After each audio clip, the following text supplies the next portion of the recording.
Blok akun yang kamu rasa ganggu. Mute akun yang kamu rasa berisik, tapi jangan di-unfollow, nggak enak soalnya.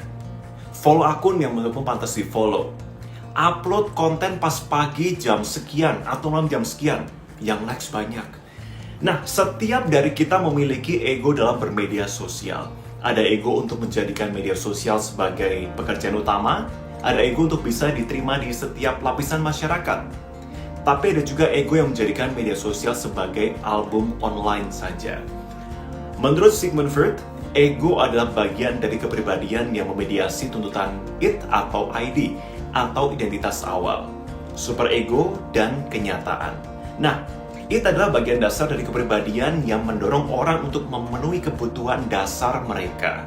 Superego adalah bagian moralistik dari kepribadian yang terbentuk sejak anak-anak dari pola hidup dan pengaruh sosial sekitarnya. Nah, ego lah yang bertugas sebagai pencapai tujuan untuk penyeimbang keduanya. Tapi sayang, seringkali superego menjadi dominan jika pengaruh lingkungan sosial mendominasi keseharian kita. Contohnya, media sosial.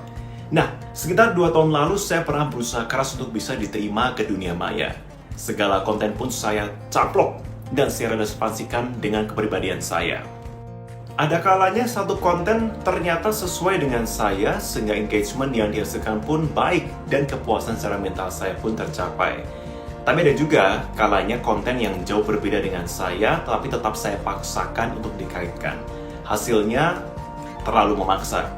Bahkan saya merasa persona yang saya ingin ciptakan di media sosial tidak berkaitan. Namun hanya karena topik tersebut tengah viral, maka jadinya saya ikut ego tersebut.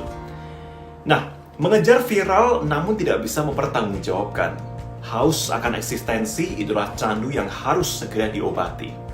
Nggak ada yang salah kok dalam berlomba membuat konten agar mendapatkan likes atau menjadi viral.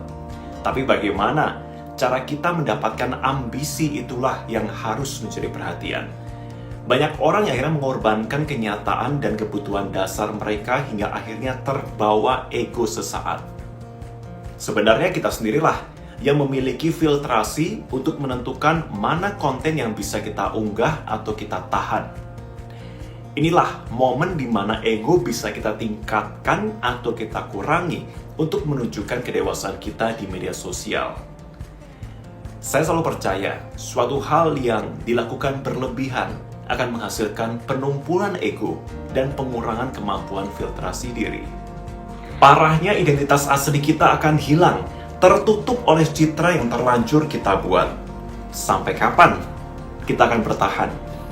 Kita sudah cukup dewasa kok dalam bersikap dan berinisiatif untuk membuat perubahan dalam diri kita. Ketika itu sudah tercapai, kemudian apa yang harus kita lakukan? Konsistensikan langkah pendewasaan itu.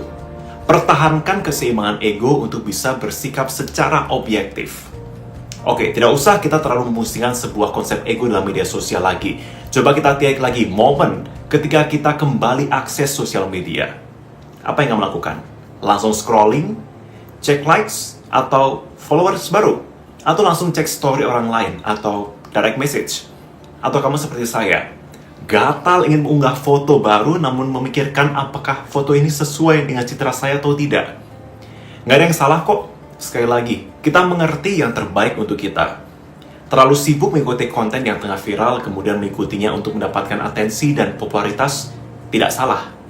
Berkreasi semaksimal mungkin untuk mendapatkan atensi publik bahwa originalitas ada di dalam diri kita juga tidak salah. Namun bagaimana dengan diri kita? Apakah kepuasan yang tercapai betul membuat bahagia diri kita atau tidak?